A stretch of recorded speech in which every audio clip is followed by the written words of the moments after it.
Hey everyone, I'm Jaden. And I'm Noah. We are the Super Gamer Bros, and this is the Super Gamer Bros podcast. We're just a couple of brothers who love playing games and love talking about games, so that's what we do.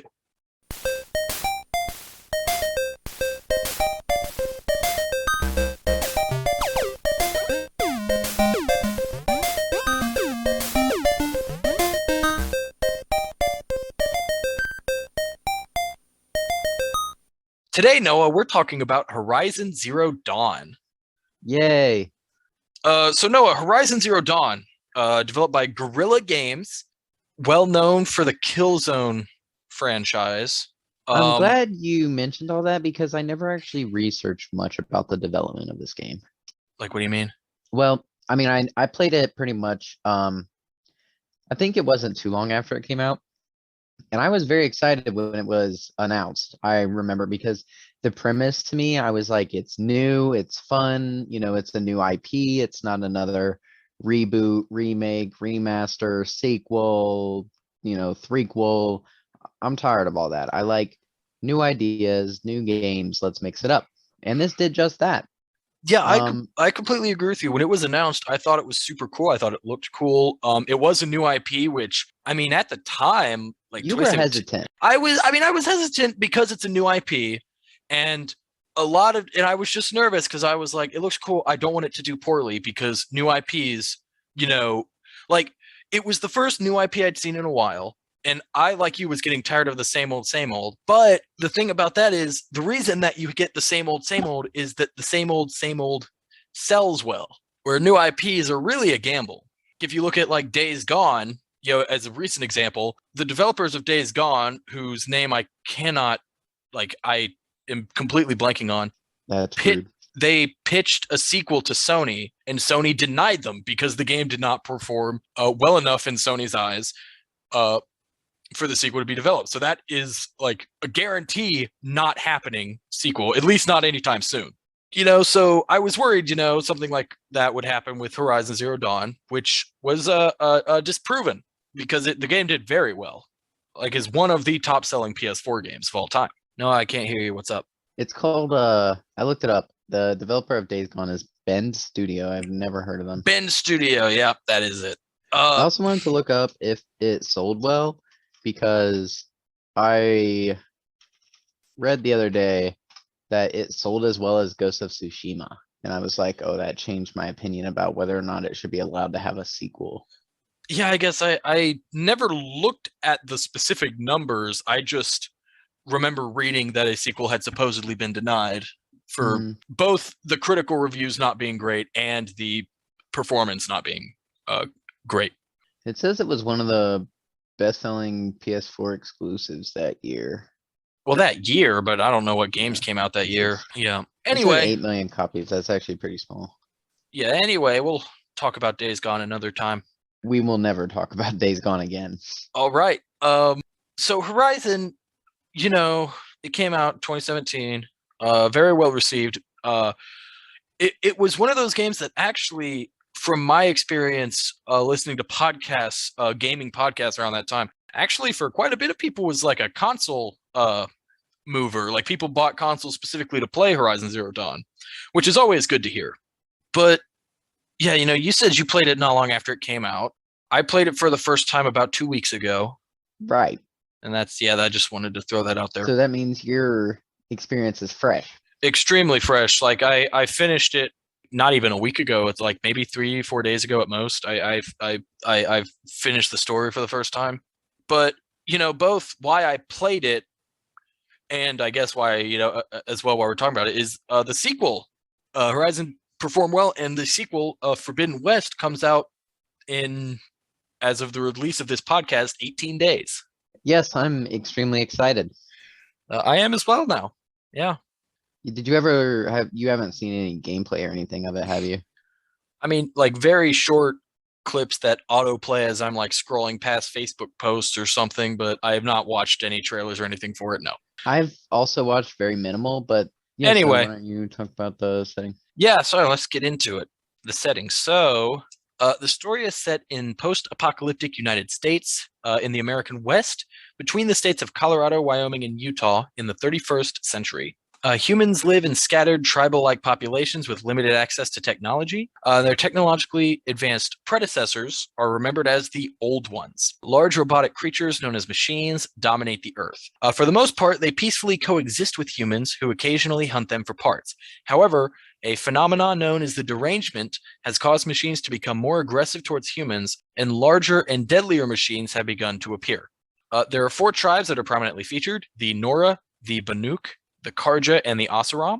The Nora are fierce hunter-gatherers who live in the mountains and worship nature as the All-Mother. The Karja are desert-dwelling city builders who worship the sun.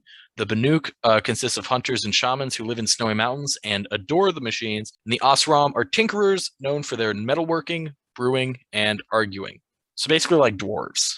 Oh, first of all, love the premise, right? Yes, yeah. Um, Also, this is a fairly large map in this game. It is not split into any sections, though.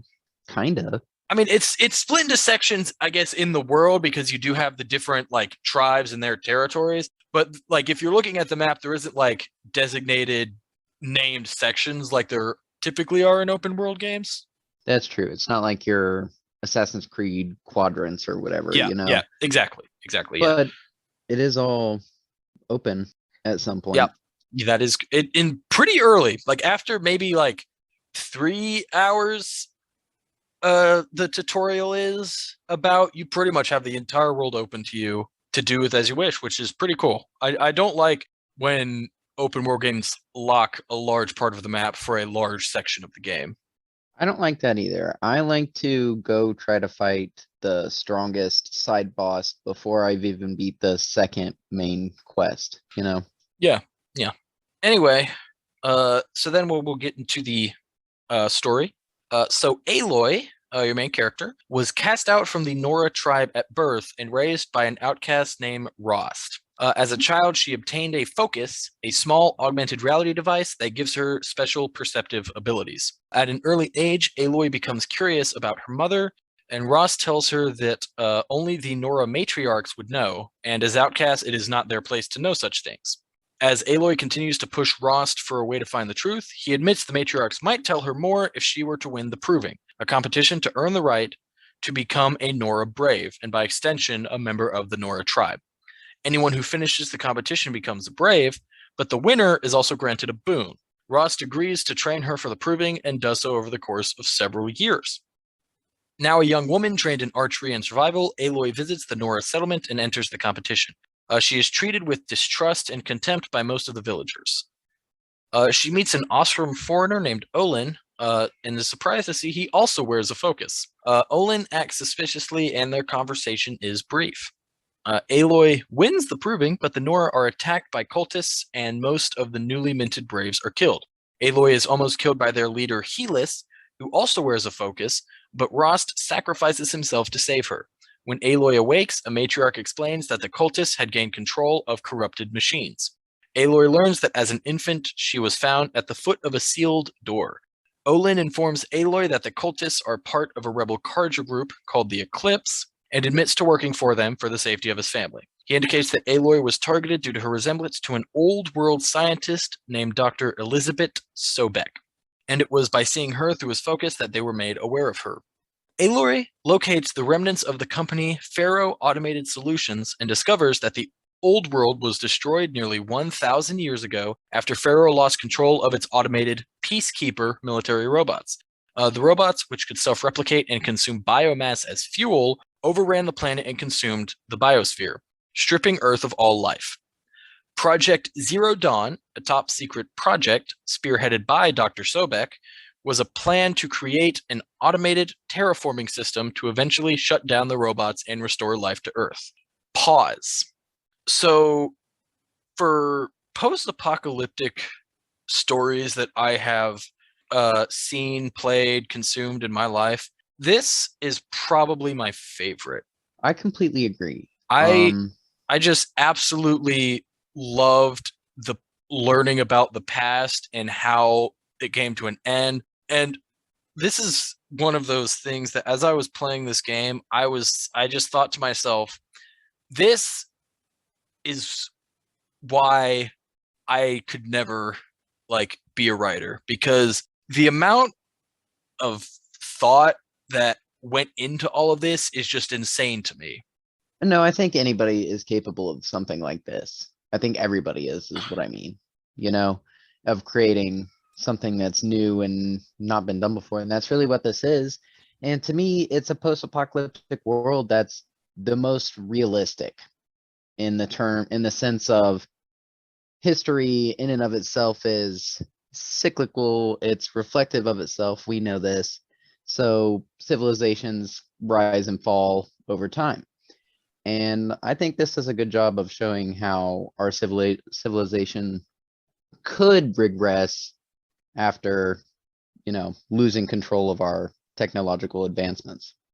Yeah, I just think I just thought Project Zero Dawn, I described the whole thing in like half a paragraph, but a lot of your time in the game is just trying to figure out what Project Zero Dawn is. And when I found out what it was, I thought, my God, that's like the most genius thing I've ever seen.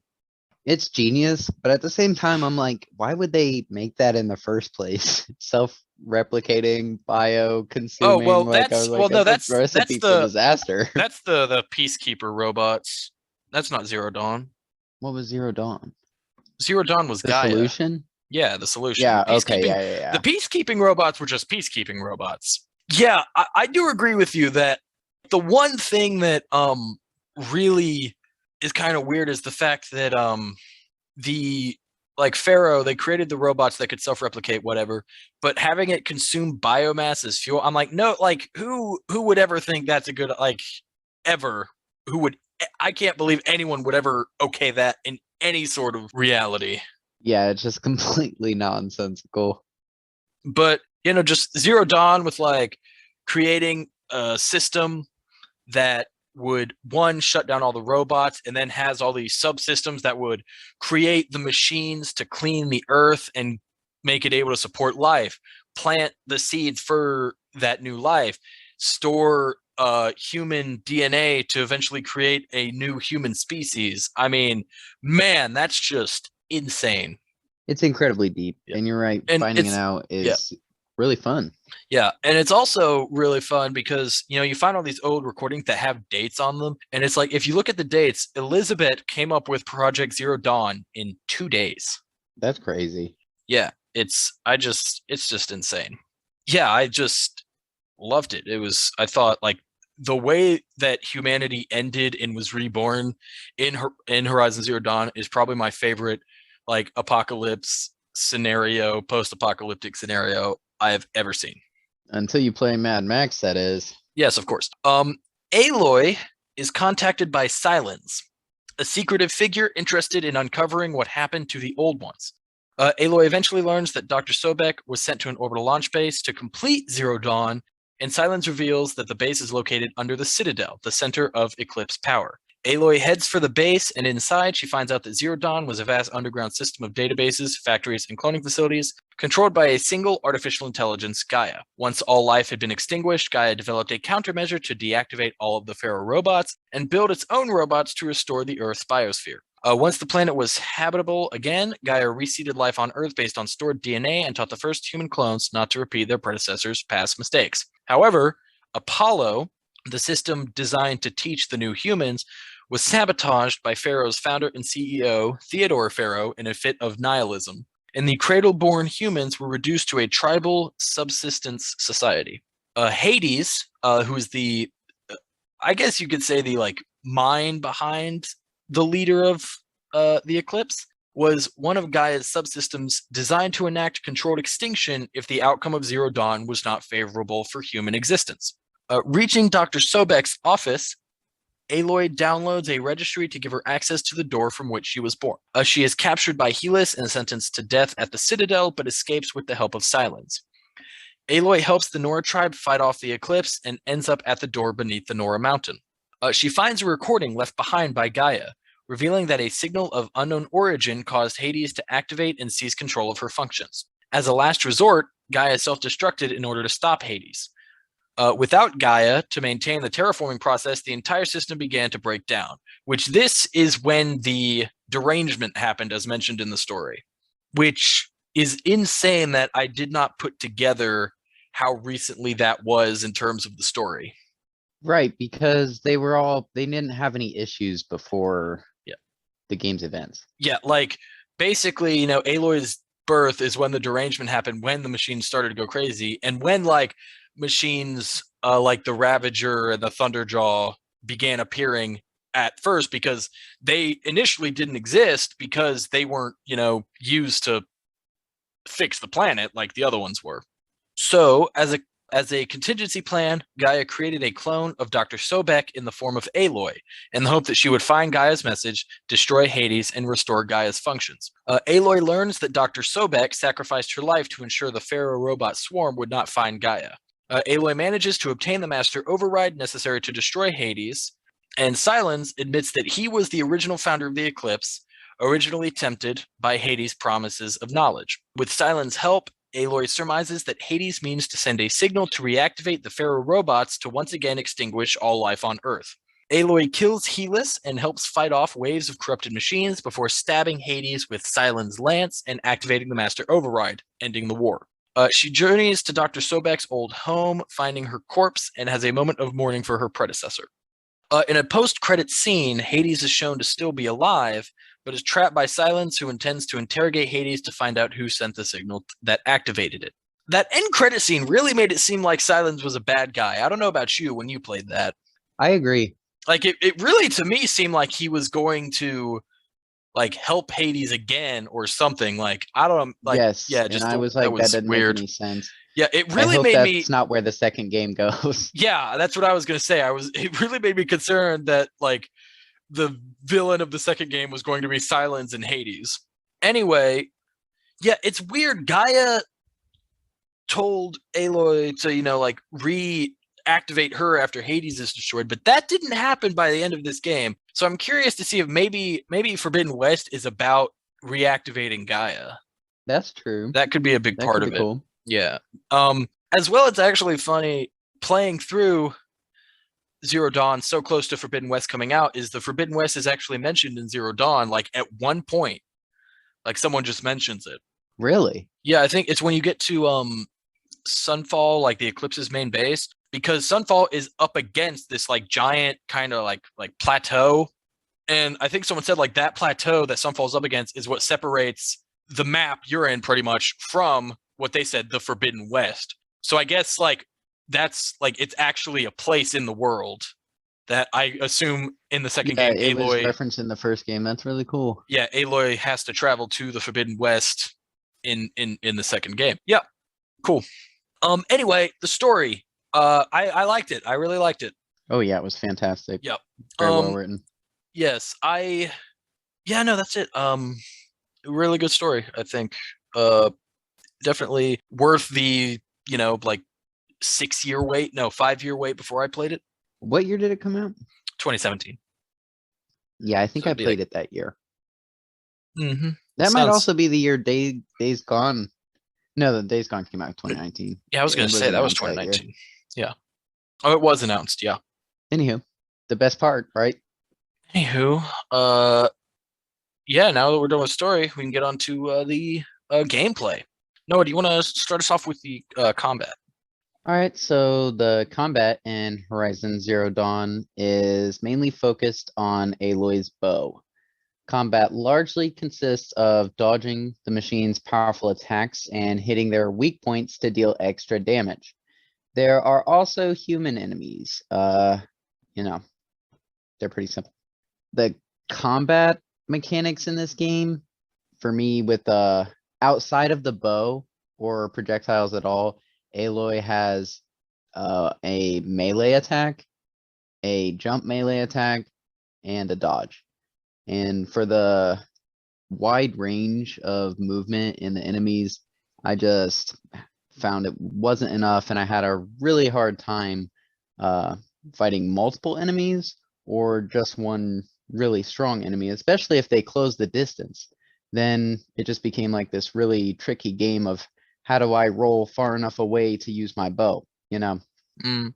No, I completely agree with you. The melee combat really it was one of the things criticized about the game when it came out, and I can absolutely agree with that criticism of, I mean, you really only have two attacks, a light attack and a heavy attack, and it's very limiting to basically only have ranged attacks as your combat.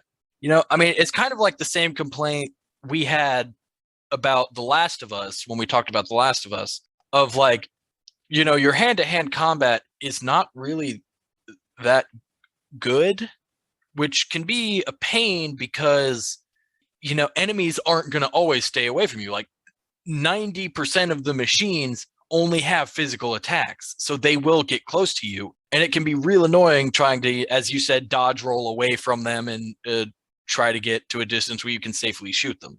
Right, now that you mention that, there are some that do have projectiles, and that is somehow easier to deal with, Yeah, because you can just run and take cover and dodge, and then you just return fire, which is where I feel like combat is at its peak. yeah, yeah, Oh but yeah, so the weapons, right? yeah. You have the hunter bow, the sharpshooter bow, the war bow, trip caster, rope caster, sling, blast sling, tear blaster, Tear or blaster, tear. tear. Yeah, I never knew if they ever said it out loud, but I read it as tear blaster the whole time. But tear blaster, and then finally, as we mentioned, the spear, the melee attack. Um, so basically, these all function like the bow. They're all ranged, and they just shoot different types of projectiles, whether that be an electrified trap, a net, a really strong arrow that's for long distance, or whatever. Mm-hmm. To me, this felt like, the Arkham gadget wheel thing, and I actually enjoyed the trick bows more than the regular bows, because like I said, I didn't really enjoy combat that much, so I tried as much as I could to avoid it and Well, do you mean just be melee combat? stealthy. Or No, you mean combat combat in in general? general. Okay. Yeah. Because it's like you said, combat in general is made hard because every enemy in the game, its goal is to close the distance on you. Yeah. You know, so for me, like, to avoid all that, you use the gadgets and stealth, right? Yeah. Did you Yeah. use a lot of stealth? Oh, absolutely. Yeah, I mean, I overall enjoyed combat when um like especially in a open area, which a majority of combat encounters are. Getting away from the machines isn't like insanely difficult, Impossible, yeah. it's not, it's doable, but it is, like you said, it gets real annoying when there's more than one enemy. I will happily do Horizon's combat against one machine all day every day, but the second you do get a second machine involved, or more than that, it gets to be real annoying. Yeah, I found myself, I pretty much only used three of these weapons. Um, the trip caster, which fires out like trip wires, pretty much. I never used it. I used it in the tutorial, and that was it. But I used the blast sling because it had sticky bombs, which was good for damage. And then I used the hunter bow because it had fire arrows, which were very, very, like, lighting things on fire is very, very useful. And then the sharpshooter bow because it does the most damage. I actually, I did use the trip caster and the rope caster a lot. Like I said, I was trying to stealth, and the trip caster, you can damage an enemy with the trip caster, and then they become aware, but they don't know where you are, so they just become unaware after a second and continue on their path, and you can just set another tripwire and they'll walk into it again. So it's a matter of, you know, waiting, and it takes a long time, but you don't have to fight four enemies at once. Yes. I Yeah, I just like I just didn't care to use it. The rope caster, I remember I bought it just to have it, and it did actually, I did like it more than I thought I would initially, but at the same time, yeah, for the most part, I just didn't use it. But I like, overall, I do like the weapon selection in this game. It's just like most games I play, I found my default things that worked, and I just used those same things over and over again. I don't switch up my arsenal a lot in games, and yeah, this was one of those. I disagree because in this game, it's one of those games where there's no like time in between switching, and you're allowed to like switch in the middle of a fight. So like I would use the rope caster to tie somebody down so I could get a second to craft more ammo to switch to this other weapon, and like Yeah, I'd be switching weapons all the time. we'll talk later about just another aspect of the game that I'll mention the rope caster that like I didn't. I'm saying I used it separately from that. Yeah, I just didn't use stuff a lot, but I'll get into that a bit later. So each weapon has 3 tiers that you buy that you just kind of unlock as you get later into the game. Each tier adds another ammo type and modification slot. Modifications in weapons are used to upgrade damage, handling, elemental damage if that applies, and etc. I did like that ammo type thing because it really like if you had the highest tier weapons and you had 4 weapons equipped, you basically had 12 different types of ammo you could deal with. Which I like that. I really did like that. I like that too. And It, it's like you said, the elemental effects and everything, that all really matters in this game. yeah, they really do against certain machines. Anyway, you also you have different outfits you can get, which the outfits have different effects. Some are more resistant to a certain elemental damage or just physical damage or whatever. Those also there are 3 tiers, and they also can be modified as well. I didn't mess with outfits at all. Neither did I. I kept the one outfit I had the entire game until there is the Shield Weaver outfit, which is I guess it's a side mission to unlock. You have to play through pretty much the entire story. Like the second to last mission is where you can get the last power cell you need to unlock this armor. But man, the armor is super awesome and OP. You can't modify it, but it's a great armor. Great. That's the only armor I used other than like the beginning armor from the game.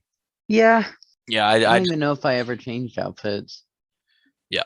Anyway, let's talk about the machines. So there are 25 different types of machines. We're not going to talk about like all of them individually because there's 25, but I did want to mention like notable ones, like the Watcher, which is kind of like your basic grunt. It's like a little 2-legged, almost, I don't know, how would you describe It's that? Like raptor-like. a raptor, and it just has like one big eye.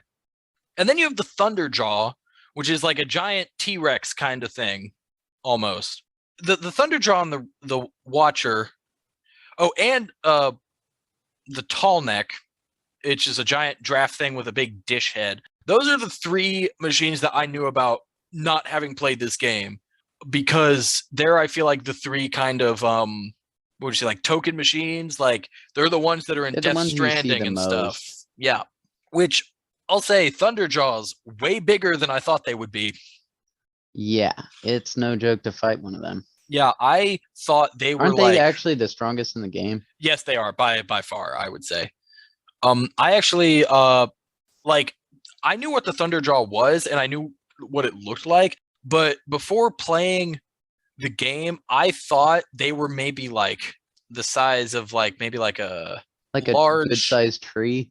like a I would say maybe like an elephant, like maybe that kind of like longer obviously, but like that height kind of and width, but they're like bigger than a house.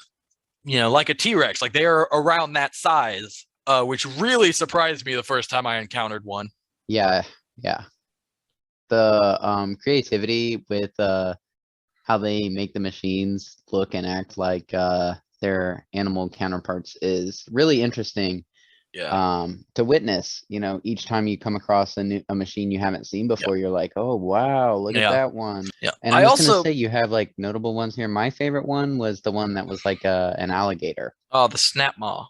Yes. Yeah. That is a cool one. Yeah, I also love how the story really did a great job at explaining literally every little detail. even the ones that most games probably wouldn't, and I wouldn't think twice about it. Like the fact that, like the machines keep respawning, even after you kill them, whatever. It's something that you wouldn't think about. I wouldn't think about it, because I'd just be like, it's a video game. Of course they're going to respawn.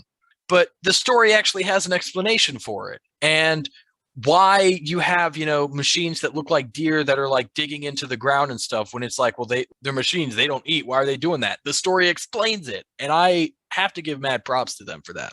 Yeah, I do think it's really cool that they do their best to explain every little detail like that. Because I was forever sitting there like, but why did they make machines just to act like animals? Like, what's the point of that? Yeah. Like I remember, going in again from like the initial announcement and seeing stuff about it. I assumed that maybe like humans had created, because I knew going in that it was a post-apocalyptic game, but I had assumed what happened was like the humans made the machines initially to do like, just do work for them, like, maybe like the machines farmed or whatever, or like they, fought wars for them, obviously, which is what they it sort of did in actually with the old ones. But I thought it was more like they created the machines to just do stuff for them, and then the machines just somehow went bad and killed all the humans, which is sort of, but I mean, what it actually ended up being super different, and I was really happy that it was like a very different direction. I agree with that. I don't know. I just think the idea of like robotic animals is so interesting and unique, you Yeah. know? Mm-hmm. Anyway, talk about traversal. Noah, do you want to talk about traversal? All right, so as we mentioned, it's a free roam open world game. The map is composed of forest, jungle, desert, and snowy mountain regions. Mountainous terrain is traversed with the employment of parkour and aided by the use of zip lines. Also, very noteworthy, my favorite part of the game actually, you can hack at one point in the game, you can hack certain machines and ride them. I think there's only two that you Um, can there's ride. I know of three. I feel like I saw somewhere a number of four, but in my experience, there were three. Yeah. I really like this. No, there were more. I remember. There were more. I mean, you could at least hack anything to fight for you, Yeah, no, you right? could hack anything to fight for you. Yes, you just couldn't ride anything. Exactly. But I really love that aspect of the game, and it Mhm. made traversal much better because before that, you're just hoofing it like it's Fallout. Yeah, we'll talk about that a bit. I actually, I'll just say this now. I for my first playthrough, pretty much did just hoof it everywhere. And Why? let me tell you, it was annoying. Um, why I will talk about in just a second. I promise we will actually get to that point. Anyway, we're going to move on now to additional gameplay mechanics. So, very large part of this game, the focus, your augmented reality device. The best way I could think to describe it is it's a more balanced version of detective vision from the Arkham series. Can you define more balanced? Yes, one of the biggest complaints I have seen about the Arkham series, especially like back in the day, was that detective vision is too OP, which I agree with, because like you can see enemies through anything. You can have it on the entire time you play that game, pretty much. So like it's just a little OP in that regard. Like like I'm thinking specifically in terms of like predators encounters, because you can always tell where every enemy is no matter what. You can swing around, you can run around, you can fight enemies with detective vision on. It's just like a little OP. The focus is that same thing of, if you can look at enemies with it, it scans them, it'll tell you, like, show you the weak points of machines. You can see enemies with it through walls and stuff, and you can tag enemies with it. But if you run, if you take aim with your bow, you do anything other than walking, pretty much, it will deactivate, which I like that, because that means you can't overuse it. True, I still feel like I use it a lot. Oh, I mean, I absolutely used it a lot, but like it's if I could have had it on the entire time I played that game, I would have had it on the entire time I played that game, because it is so useful and good. So I like the fact that they make it turn off when you're doing more like physical activities, because it would be OP if you could have it on the entire game. So that's just what I like about it. Right. Anyway, another big aspect of this game, crafting. You recover resources from both animals and machines that you hunt. Those resources are used to craft different ammunitions, potions like healing potions, or they have resist potions that I never used, traps, and like pouches to increase your carrying capacity. One thing I do not like that this game does, which this applies to any game across the board, is that metal shards, which are used in crafting arrows, like any arrow, and a lot of just crafting in general, are this are also used to buy things. I don't like when games do that because it makes me very hesitant to buy things, because I never want to run out of, of like, it's used to craft ammo. Like, I don't want to have any scenario where I can't craft ammo. So that makes me very hesitant to spend the money. True. I like the crafting system in this game because to me, I felt like the resources are very easy to obtain. And I never in my entire playthrough felt like I was, short. And if I was short, it would take me less than 5 minutes to be full again. I do agree with you in that regard. I do like the actual crafting system in general. The only thing I don't like is the fact that your money is also used to craft, because that's something that certainly affected my playing through this game at first, is the fact that, like, I didn't buy any weapons until I was able to buy the third tier of each weapon, because I was like, well, I don't want to waste, shards buying this weaker version of this weapon if I'm going to have to buy the stronger version later. And that, it has to do with the fact that the shards were also used for crafting stuff, which, Yeah, that is the issue. But no, overall, like you said, I did like the crafting. One thing I think that I think would have made crafting better is you do craft with meat and stuff, and for the carrying capacity, you have to craft with like animal bones, animal pelts. There were certain animals that are not as abundant as others, which made it really annoying to find them. And unlike the machines, where on the map you can see like every place where there's like a herd of a certain type of machine, it doesn't have that for normal animals, which is annoying That is so because funny though. to find them. Yes. They have them for the fake animals, but not the real animals. Yeah. For example, I know for like one upgrade I needed for a couple upgrades, I needed raccoon skins, and raccoons were so rare that, I mean, in my entire playthrough, I killed, I think, maybe 12 raccoons. And you being able to get bones and skin off of them is RNG. So, it's not like killing one guarantees you a bone and a skin. It's like killing one, you might get it, but it's not a guarantee, which was really annoying. That is annoying. But that's that. Anyway, moving on, the skill tree. So Horizon features RPG elements like a skill tree, a leveling system, and you also you get skill points, which you use to unlock different abilities.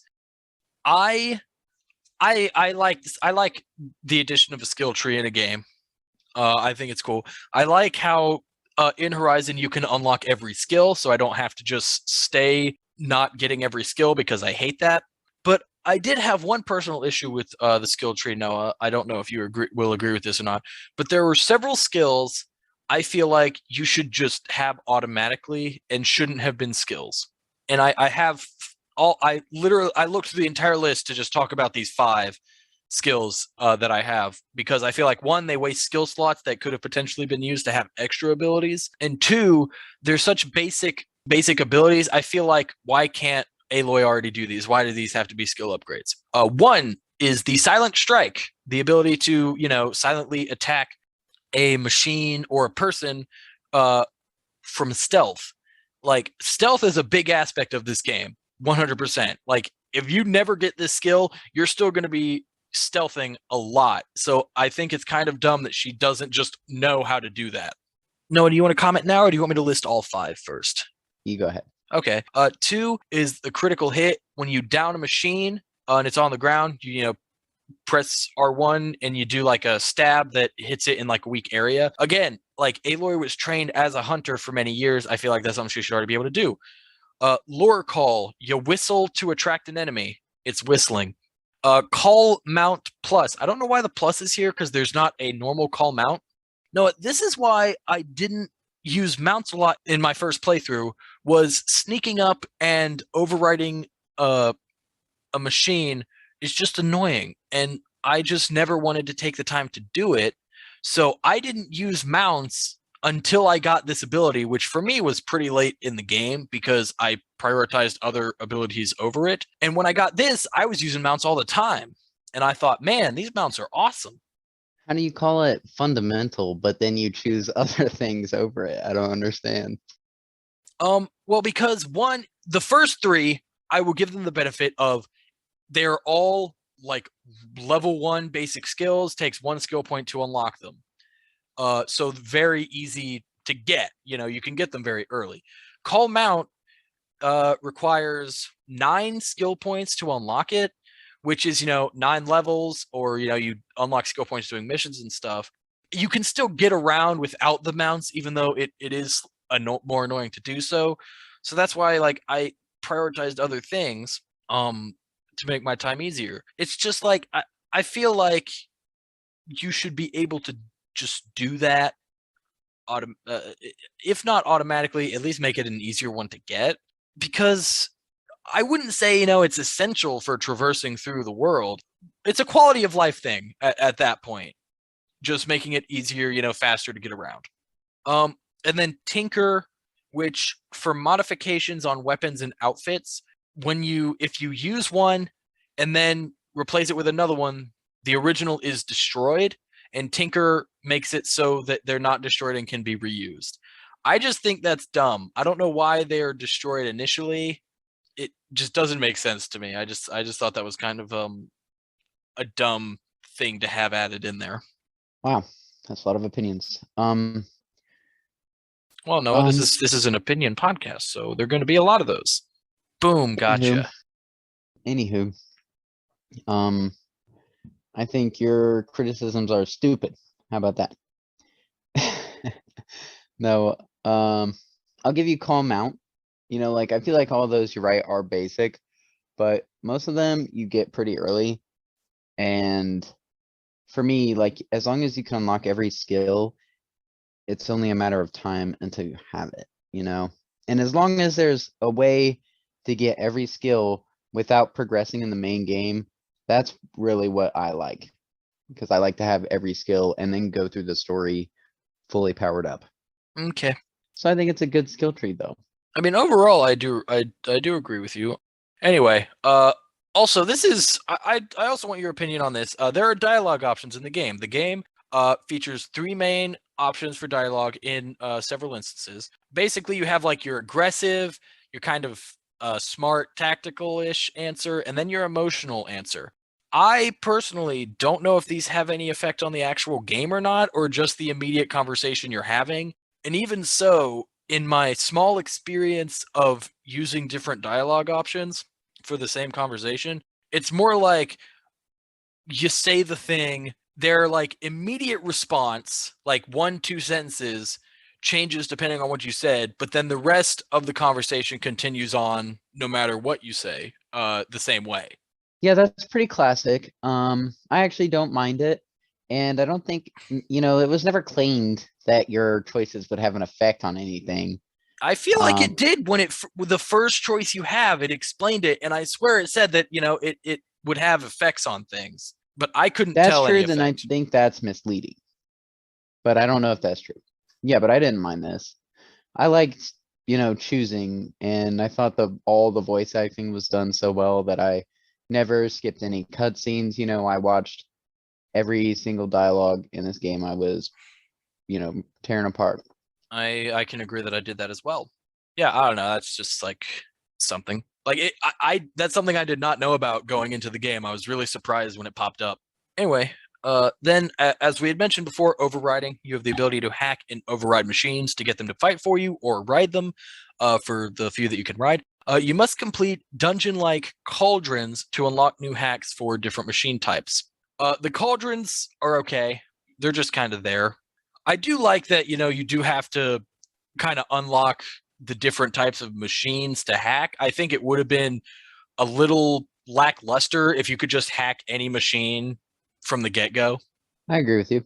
This is also something that I never used this until my late in the game when I started riding mounts. I didn't realize initially, but like I got into a fight with a mount, like I got knocked off of it, and the mount was, fighting and like destroying machines and killing people for me. And I was like, oh man, like that's awesome. I wish I should have been doing this the whole time. Yeah, no, I used it the whole game, and I went to the cauldrons as soon as I could because I wanted to be able to hack every machine in the game, right?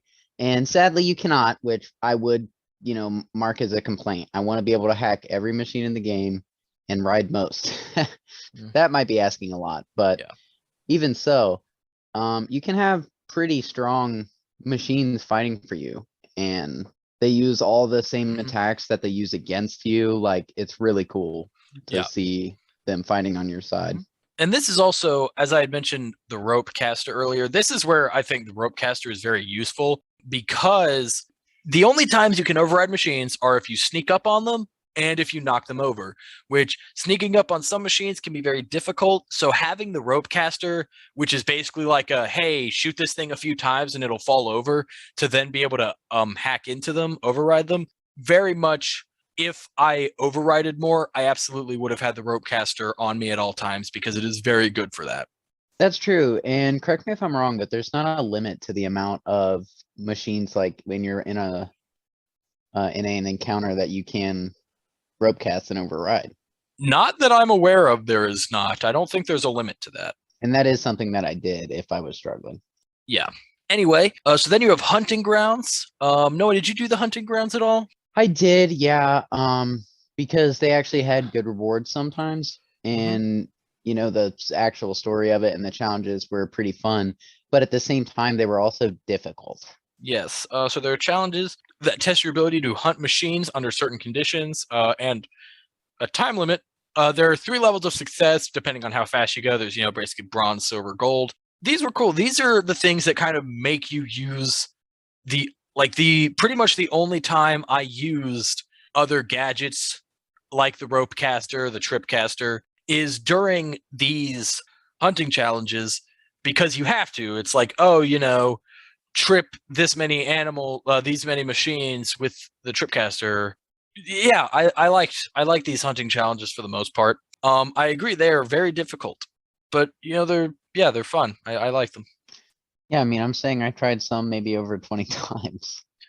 You also have bandit camps. They're typical open world enemy bases. You kill all the enemies and then you take over the base, and it's a fast travel point. Right. Something we didn't talk about is fighting humans is really fun in this game. Yeah, you do it a lot. My one complaint about fighting humans is headshots don't always one hit enemies, like especially stronger ones, which I hate in any game.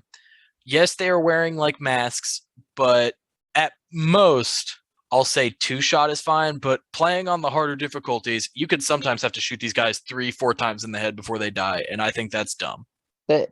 Yeah, that's crazy. I mean, even with a helmet, 3 Because shots the could kill force with anything. which, like, these guys are wearing, like small, thin, probably wooden helmets. Like, the force with which an arrow is fired from a bow would go through those helmets in one shot anyway. I don't know. Maybe the helmets are metal and I was missing that, in which case it is more excusable. But to me, I mean, they look like just wood. Right. And also shooting some of these helmeted enemies in the back of the head where they do not have that helmet protection because I can see the back of their head still would not one-shot them.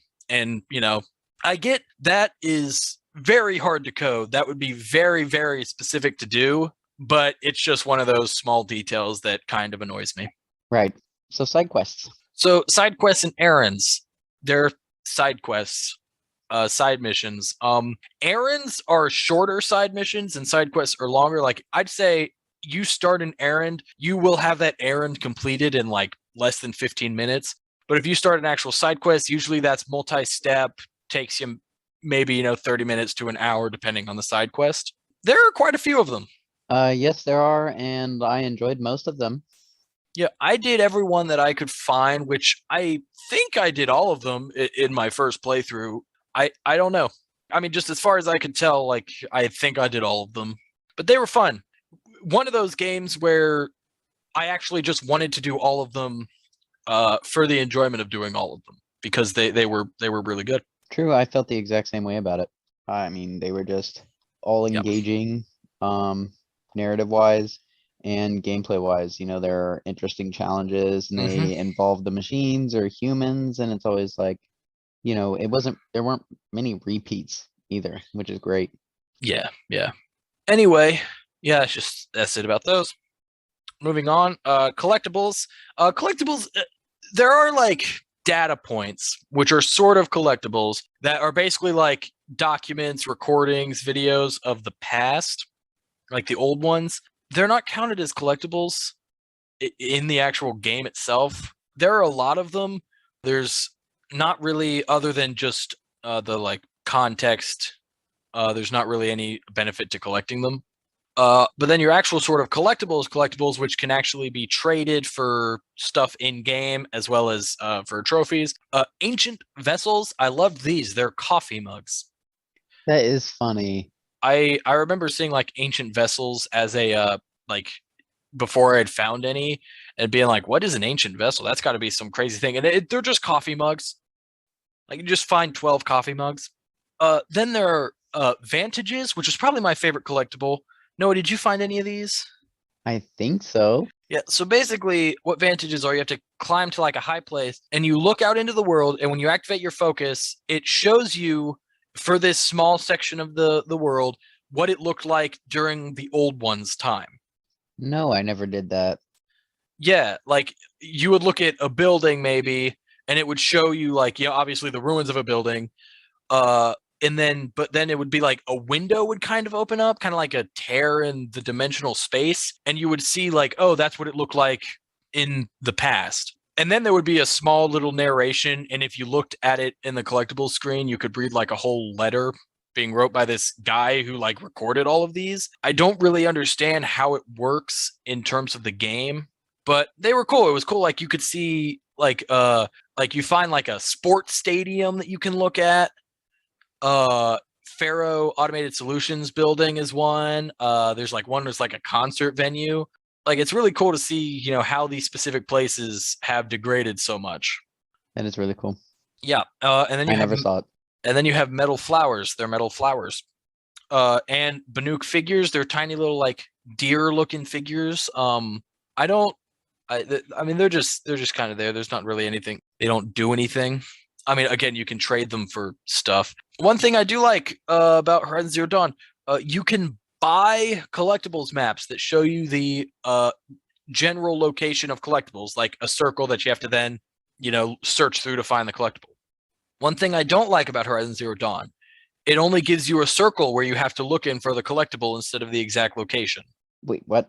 So you buy these collectible maps in the game, like from the vendors in the game, Yeah, I which remember I'd it. like. But they show you like the general area where the collectible can be found in, and you have to go in that area and still look for it.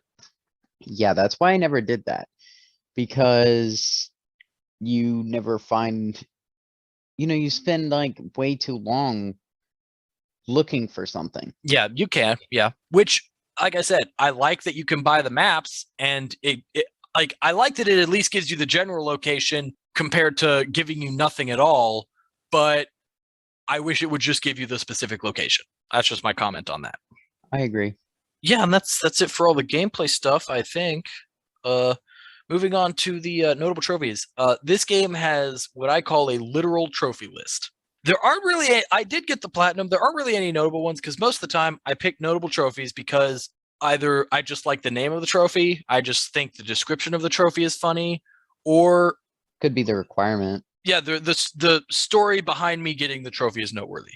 In this game, pretty much every trophy is just like, find your first collectible of this type, and then find all of them. Do this. Nothing that like really took me a long time, took me any grinding, anything noteworthy that I had to talk about. And none of the names are interesting because I'm just going to read you a couple names here, see if you can figure out what's up. Reached level 10. First, tall neck overridden. Do they all just describe what they do? All ancient vessels found. Yeah. Yeah, all of them literally just tell you exactly what you do. Oh, the platinum. All trophies obtained. Come on, Gorilla. Yeah, literal, very. He unplugged his mic. He's so mad. I did. I'm raging. Come on, Gorilla. Yeah, very, very literal list. So yeah, I can't really talk about it much because we did not mention it earlier. Because I completely forgot to talk about it. Tall necks. They're basically like the vantage points in Assassin's Creed. You have to climb it, you override it, and then it like unlocks the map for you.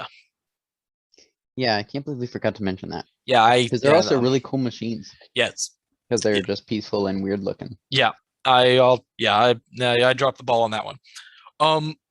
Also, this game does feature New Game Plus. It is not required for the Platinum because it was not initially in the game. It was added in a patch later. There's a trophy for beating the game on New Game Plus. There's a trophy for beating the New Game Plus on the Ultra Hard difficulty, which I did. Noah, because I have no idea when to talk about this. On my first playthrough of this game, I started on easy, and then I switched to story because I was really annoyed with the game. So my first playthrough I did on story difficulty, which let me tell you is so laughably easy. Is it like even against the stronger machines? Yeah, you kill like the stronger machine. Like you can kill a Thunderjaw with like 10 arrows on story difficulty. That's funny. Yeah, and I would even kill it faster because I would shoot it with a Terrorblast arrow to knock off its disc launcher. I would pick up the disc launcher, I would shoot it 5 times, and it would be dead. Yeah, that is the optimal way to kill a Thunderjaw, though. Yeah, any small machine, like Watcher, Grazer, all the small ones, you can pretty much just kill in one hit. Like if you shoot it in a weak point, it's and the big thing is not only do you do more damage, a Thunderjaw hitting you with its tail, which is probably the single strongest attack in the game, on ultra hard difficulty will one-shot you. Max health, level 50, shield weaver armor on, you're dead. On story difficulty, on story difficulty, it does like 15 damage. That is so funny. Like it is almost impossible to die during combat on story difficulty. And then, like I said, I played through on ultra hard, so I went to the complete opposite extreme, but it was fine. We'll talk about. I'll explain why when we get to our questions. Our questions. We're at the questions. Exactly. Oh. Noah, favorite moment. My favorite moments in this game were both unlocking new machines to hack by going through the cauldrons and just discovering new machines by going around the world. Mm-hmm. And I actually did read about them all. I thought they were all really interesting and unique, and I'm excited. I've seen like just snippets of gameplay and it's already like, really different types of animals. So I'm like, all right, let's go. Mm-hmm. My favorite was learning about the past stuff, the old ones. The story missions where you go to these ancient ruins and investigate and you find out about, the Pharaoh Plague, as it was called, and Project Zero Dawn and stuff. I loved that stuff. Like, my favorite part of this game was the story, and like by far my favorite part of the story was that stuff. Like I'm legitimately concerned for what Forbidden West will be about, because my favorite stuff was learning about Zero Dawn, learning about the past. So I am curious to see how the second game's story will be without that, because I don't really see how they could potentially be super past focused like the old ones, like without focusing on the end of the civilization, because obviously they can't spend a lot of time on that, because that's what the first game is about. That's what Zero Dawn is about. And so I'm just very curious to see how the story will work in Forbidden West, because this was by far my favorite part of the story of Zero Dawn, and it's obviously not something they can just do again. I I'm excited about just continuing in the present and Aloy just learning about how to, fix how everything is now. Like, I am excited about that. I mean, really, even just us talking about it today and thinking of the possibilities of the story, like potentially the story being about restarting Gaia, has got me excited for it. And I mean, I was excited anyway, but I'm also just the slight bit nervous that, my favorite part about the game was learning about the past, specifically learning about how human civilization ended the first time. And that's not really something that, they can do again. Anyway, miscellaneous things you liked. Noah, this is a new question category that I put for things that this is really like our section where we talk about things that I didn't know where else to put these to talk about in terms of gameplay and stuff. So, for example, for me, the NPCs are actually useful in combat, which is awesome. When I was playing through on New Game Plus on Ultra Hard, fighting against the final boss, you're fighting this big Deathbringer, and it just has so much health. It is just eating up hits. And every once in a while, other machines are summoned to fight like with it against you, like, things like Ravagers, Bellowbacks, stuff like that. And in like the guide I had looked up about playing through on Ultra Hard, the guy said, when those machines pop up, uh, kill them as fast as you can because they can be a real problem. And I decided when I was doing it, because I also didn't realize the first playthrough that this boss fight is timed, I just completely ignored them and fought the Deathbringer the whole time. And the NPCs that fight with you were killing those machines and distracting them so perfectly that I didn't even have to worry about them. And I loved that. That's very niche. I was playing on normal and got destroyed in that fight multiple times. No, I don't know. They just going through missions, like, because going through on Ultra Hard as well, whenever you are fighting with allies, it's smart to, stay back and hide and let the NPCs do as much fighting as possible because you die very easily. And yeah, I was just pleasantly surprised that, like, letting the NPCs fight for me, they actually do pretty damn well. That is cool. I don't know if you had anything for this category. No, one thing we didn't really mention, but you mentioned in passing was the fact that you can tear enemies' weapons and use them against them. Oh man, yeah, we absolutely should have talked about that earlier. Yeah, I just think it's a really cool fact. You can also take like resources and stuff from enemies. Yeah, you can knock the resources off and pick them up individually. It is something we didn't mention as well. Yeah, no, I also really like that. Can't believe we did not talk about that. No, what we didn't like about the game.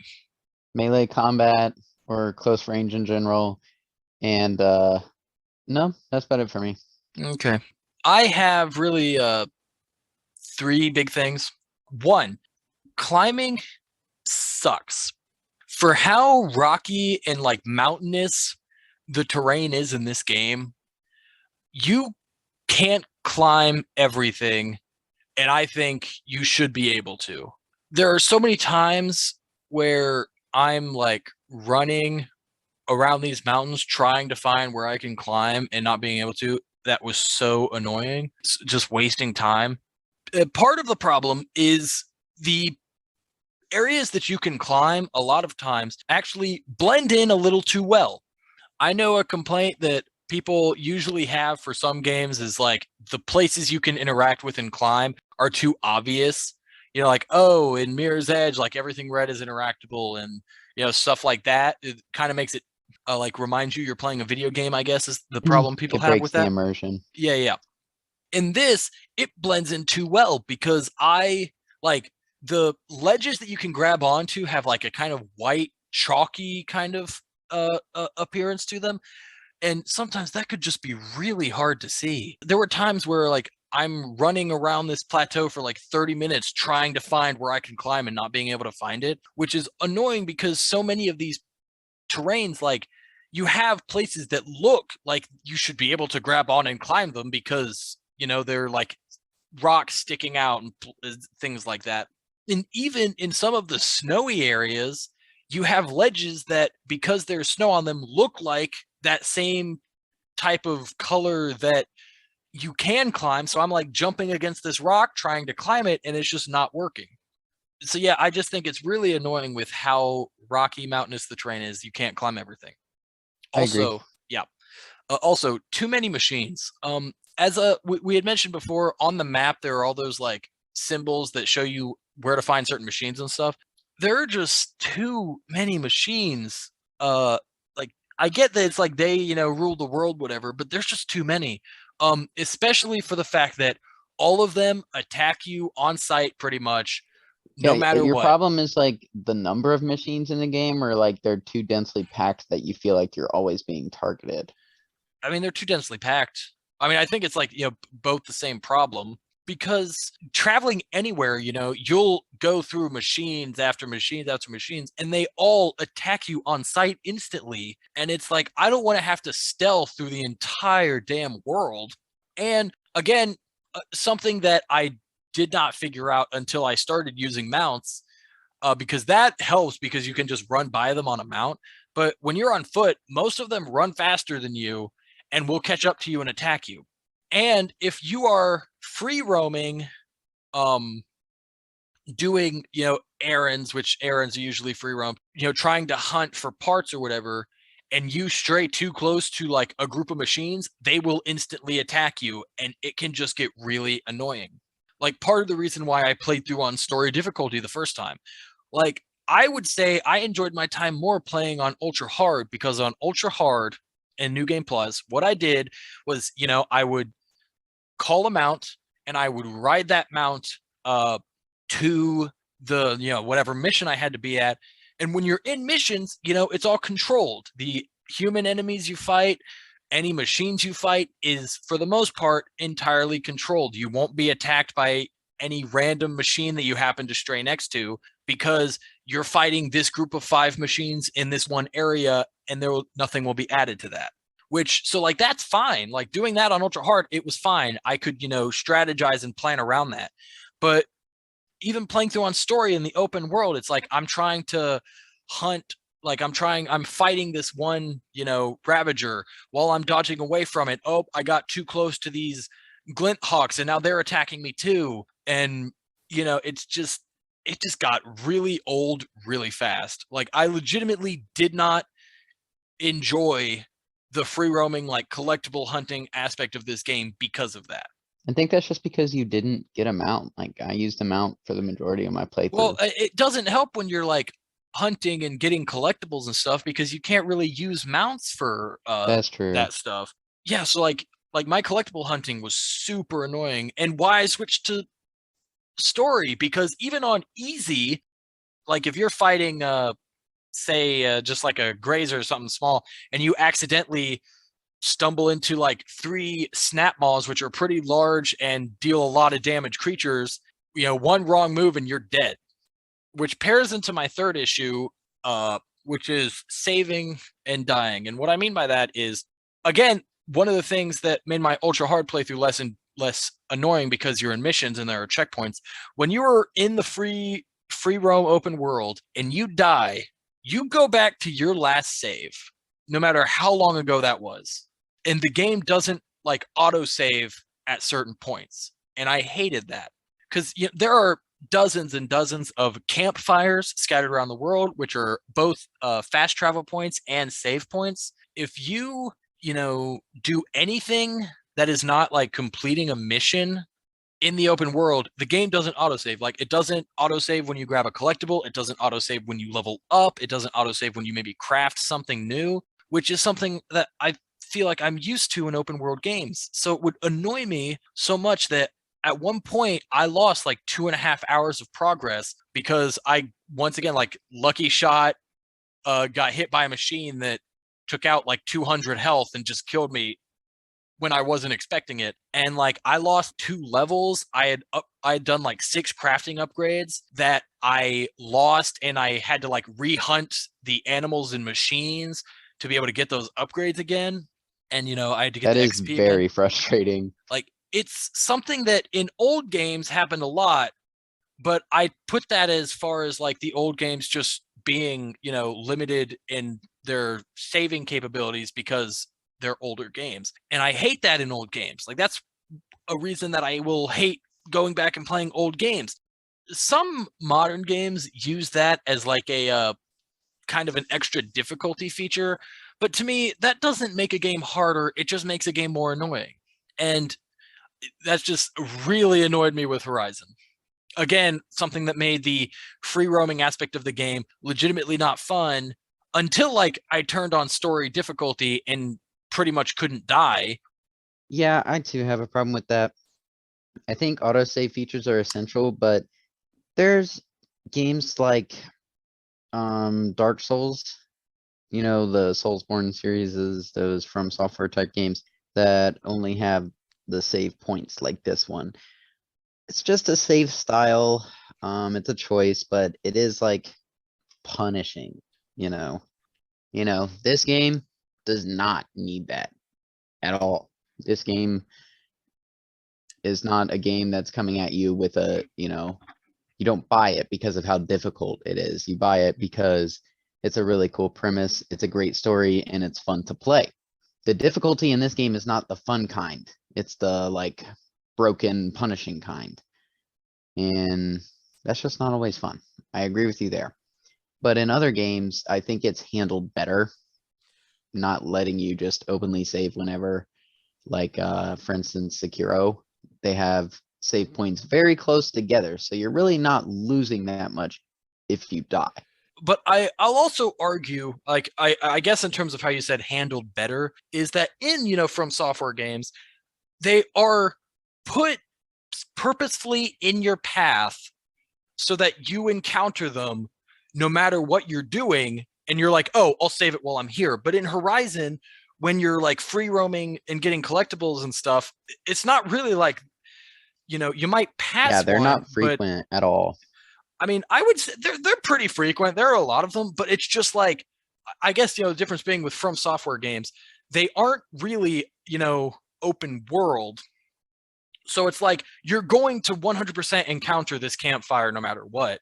But yeah, in Horizon, you're not guaranteed to. You have to go out of your way to get to a campfire unless you're traveling on the main path, because like most of the campfires are like by roads and stuff, which the road is never usually the fastest route. And again, if you're collectible hunting, collectibles aren't found on roads. So yeah, Right. that's just until I turned the difficulty on story when I was free roaming, I can legitimately say I was not enjoying the game because of things like that. All right, Just Noah. don't die. Yeah, of course. Silly me. Oh, trust me, on story, I didn't. Replayability, this is a beat and delete. Agreed. I'll admit, this game, one of the reasons that I didn't play it until almost 5 years after it came out, Zero Dawn is a lot shorter of a game than I was expecting. Again, potentially also having to do with the fact that I was playing on story, so it made combat laughably easy. But 100% getting the platinum in this game took me less than 35 hours. Because of it being a free roam open world game, I thought was going to be like a 75 plus hour task, which, and even when I like was first going through the trophy list and I was first starting the game, I thought, oh, this is going to take me like at least 70 hours. Yeah, so I was pleasantly surprised by the fact that it was way shorter than I was expecting it to be. But even then, yeah, it is not a game that I will play anytime soon. True, but we will play the sequel. Oh, absolutely. We will. You can handle this because I don't know anything about it. Okay. So then, moving on to DLC. So for starters, Noah's not here to corroborate. We decided, because our episodes, we just always fear about our episodes being too long, that for longer DLC expansion story content, like the Frozen Wilds for Horizon, we will not talk about them in the DLC section of the game. We will instead, if we talk about them separately in indie bits, just to be like just to save a bit of time, because the Frozen Wilds is a pretty lengthy expansion. From what I've seen, about like 10 to 15 hours completion time. So yeah, it does exist, but we are not going to talk about it today. Oh yeah, I forgot. Yes, yeah. So that moves us on to our final thoughts. Noah? I mean, obviously the hype is real with Horizon. It was all in all a fantastic story. The game itself has its issues, as we've noted, but those are mostly minor, and the game is still hugely enjoyable beyond those issues. I mean, he played it on ultra hard on New Game Plus. You know, obviously he enjoyed his time playing the game. Yes, I did. It's a rare game actually where I enjoyed the missions more than the free roaming. I think the missions were all very, very well done. Also, like Noah said, did have issues. I would say, like you said, they're minor. I would describe them all as pretty much every issue I had as just quality of life, just things that like I personally didn't like, but it's like it's not. It doesn't make me say the game is bad. And if I was maybe like recommending the game to somebody, I probably wouldn't even mention them. It's just while I'm playing the game, I'm like, this saving thing's kind of a pain. Absolutely, and I'm Yeah. sure a lot of these issues are fixed. I certainly hope so. Anyway, that's it for Horizon Zero Dawn. Now we're going to move on to the indie bit, the bit where we talk about indie games. Yay. So today, Noah, for the indie bit, we're talking about Projection First Light. Projection First Light is a game that we got in the exact same sale we got a Typo Man in our last indie bit, where you and I were scrolling through the list of games on sale, and past that game, and my girlfriend noticed it, like the little thumbnail picture for it, and was like, "Ooh, what's that?" And I looked at it, and I was like, "Okay, that seems interesting." And it was like on sale for like $5, so we were like, "Yeah, sure, we'll get it." And got it. I played through it. The story of the game you play is this. I should say the game is entirely shadow puppets. Like all the setting, everything is shadow puppets, which is what drew my attention, my girlfriend's attention, Noah's attention. So the story you play is this little girl who runs away from home and ends up basically going through the different kind of like mythological stories of different Asian cultures. I believe I think Indonesia, China, different stories like that. And you kind of participate, I guess you could say, in these stories, and then you end up back home. I did not realize that's what was going on. Yeah. Well, didn't I you? had no idea what Did was you? going on. Did you get to China? No. Oh, okay, that's not good. Well, you actually are deal with the journeys of Sun Wukong. What? Uh-huh. That's really cool. Yeah, which for any who don't know, Sun You think I Wukong, would? Journey to the West, basis for Dragon Ball Z, among many other things. I like I how believe. Dragon Ball has become more famous than Journey to the West. Yeah, yeah. Anyway, so the game is a platformer. You control the little girl, and then using the right stick, you control a ball of light that you move around the environment to make shadows that the girl can then platform on. And I think that's that. Yeah, that's pretty much gameplay. Noah, did you like this game? I did like this game. The parts I didn't like are the silent aspect. Okay. Yeah. That's pretty much it. Yeah. I like the art style. It's very interesting. But mostly what I like about this game is the light gameplay mechanic, as Jaden mentioned. Using the light, you can create a platform at great length and a lot of different angles depending on what object you're creating a shadow off of. And based off of that, your character can step on those shadows.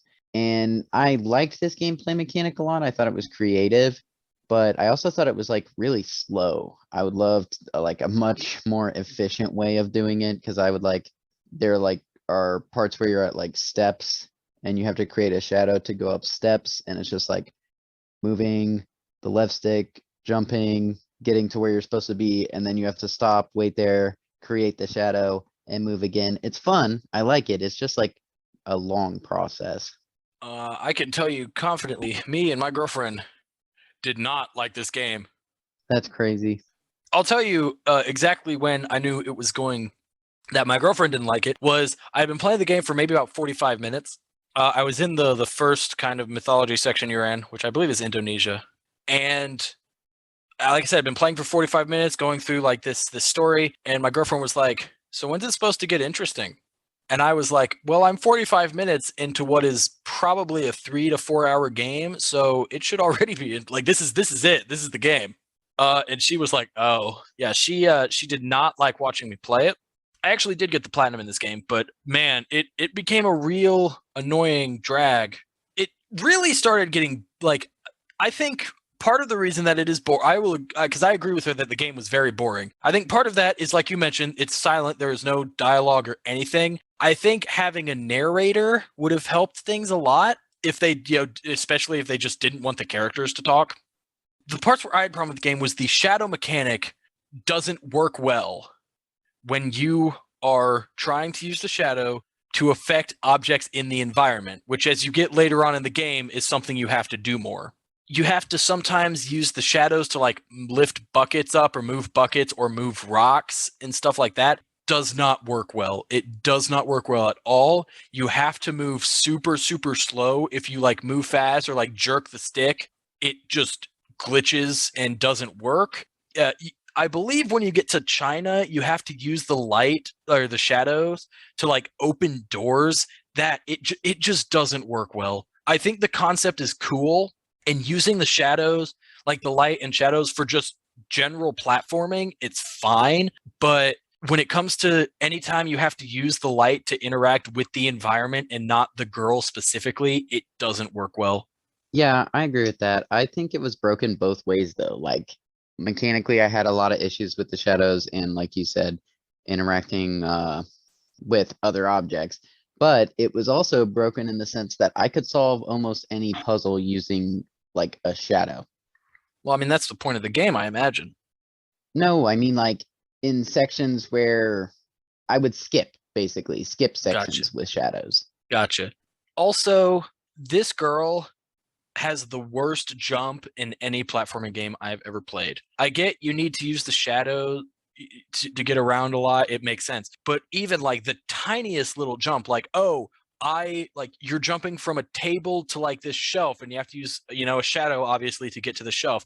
Oh, I missed. Let me jump back on this table. Oh, I can't jump on this table. It's too tall. I have to use a shadow just to get back on the table to retry this jump.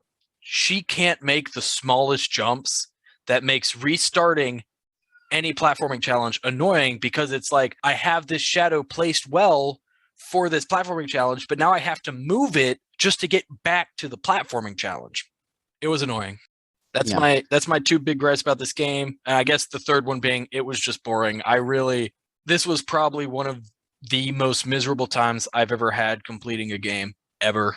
Like that just sucks because I do think the idea is very unique and very cool. I just think it should have been executed a bit better. Yeah, that's fair. Oh, Noah, what is our next indie bit? So our next indie bit is going to be Overcooked. Yeah, Overcooked. That's cool. That's cool. Can't wait to talk about it. Anyway, Noah, let's talk about this happened. We forgot to talk about it previously, but I think it was like the day we recorded Deathloop or the day after. We hit 1,000 total downloads. Yay! Yeah, that's Hey, go awesome. us. Go us, man. We're the best. What are our fans called? The gamer hoes. The Gamer Bros. I said the game. We're the gamer bros. Well, you said gamer. You said gamer I said hoes. gamer hoes. Well, no, Yeah. we're the super gamer bros. They're just like Oh, they are gamer bros. oh, that's true. What I've makes been. us so super? I don't know. We're It super was a trick. nerds. It was because I achieved Super Saiyan 2 and you're still at Super Saiyan 1. What are you talking about? You talking about Dragon Ball? You talking about Dragon Ball Z Because sagas? we I never I was got talking Super about Saiyan Dragon 2 in Ball in sagas. You remember general. that? No. You remember Dragon Ball Z sagas, right? The game. Yeah, why don't we do that as an indie bit? I don't know. I probably That'd want be to a good like one. that was a long time ago. No, but if you remember in the final boss fight against Cell, you had to like power up to Super Saiyan 2 as Gohan. Like Mhm. you literally could not damage him Yeah. in Super Saiyan 1. Well, in all the times we played that game, I never was able to get to Super Saiyan 2 myself. I don't know why. I always That's what weird. you would do, because you were both playing as Gohan. You Yeah.